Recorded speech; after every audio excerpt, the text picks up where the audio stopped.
दोस्तों क्या हाल है दोस्तों। खेसारी लाल का गाना आ चुका है ये चुनमुनिया। बहुत ज़बरदस्त गाना है दोस्तों। गाना से जितना उम्मीद रखा था ना उससे अलग एकदम हट के गाना है। बहुत ज़बरदस्त गाना है और 3 घंटे में 1 मिलियन कंप्लीट हो चुका है रियल टाइम में।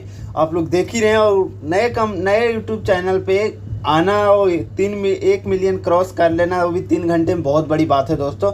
और ये गाना चोरी भी हो चुका है। ये सब क्या है, खेसारी लाल को यादव को इतना दबाने के पीछा करते हैं, इतना दबाने की कोशिश करते हैं कि यार बात क्या बताऊं। कल से गाना वायरल हो गया था, कुछ सोशल मीडिया पे चढ़ गया था, आप लोगों को बताया था पिछले वीडियो में। और ये गाना चोरी हो गया। और चोरी खेसारी लाल यादव का ज़्यादा कौन गाना चोरी करता है आप लोगों को तो पता ही है। उसी ने गाना चोरी किया है पक्का, और गाना चोरी हो चुका है। और देखते हैं बहुत दबाने की कोशिश करते हैं। भोजपुरी इंडस्ट्री वाले इतना बड़ा सुपरस्टार को दबाने की कोशिश करते हैं। और गाना बहुत ब्लास्ट है। जाइए आप लोग गाने के प्यार आशीर्वाद दीजिए। ज़्यादा कुछ नहीं बोलता हूँ। Okay bye.